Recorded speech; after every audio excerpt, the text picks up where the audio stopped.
Hello అండి, welcome to our channel. ముందుగా ఒక గిన్నె తీసుకుని ఒక చిన్న గ్లాసుడు పెసరపప్పు తీసుకుని పెసరపప్పుని శుభ్రంగా 2-3 సార్లు కడుక్కోవాలండి.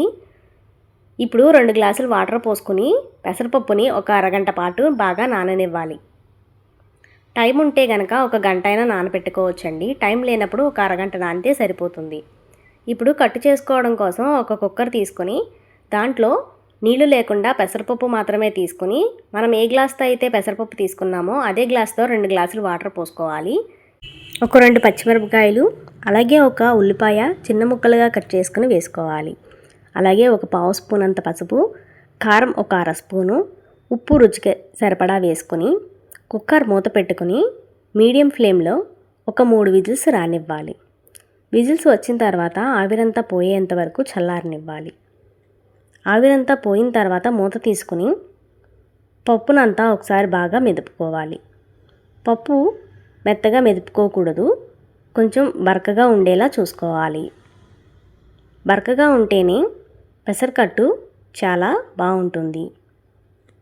ఇప్పుడు కట్టుకు సరిపోయినన్ని వాటర్ పోసుకోవాలి.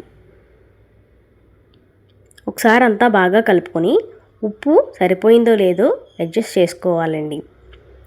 ఇప్పుడు హై ఫ్లేమ్ మీద ఒక 3-4 పొంగులు రానివ్వాలి. మీడియం ఫ్లేమ్లో పెట్టుకుని తాలింపు వేసుకోవాలి. పక్కన స్టవ్ వెలిగించి మూకుడు పెట్టి తాలింపుకు సరిపడా ఆయిల్ వేసుకొని తాలింపు దినుసులన్నీ వేసుకొని తాలింపంతా వేగిన తర్వాత ఇంగువ, అలాగే స్టవ్ కట్టేసి కొంచెం కొత్తిమీర కూడా వేసుకుని వేయించుకోవాలి. తాలింపును కూడా పెసరకట్టులో కలిపేసుకుని స్టవ్ ఆఫ్ చేసేయడమేనండి. ఇప్పుడు పెసరకట్టు సగం వరకు ప్రాసెస్ అయిపోయిందండి.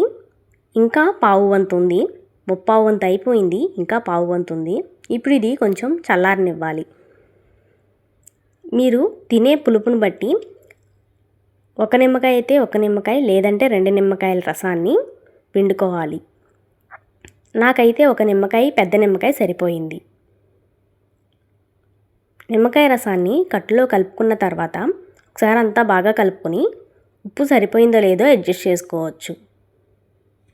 అంతేనండి, చాలా టేస్ట్గా ఉంటుంది, పైగా ఒంటికి చాలా చలవ చేస్తుంది. కొత్తగా యూట్యూబ్ ఛానల్ స్టార్ట్ చేశాను. వీడియోస్ కనుక నచ్చినట్లయితే మన ఛానల్ని సబ్స్క్రైబ్ చేసుకోండి. Thank you for watching.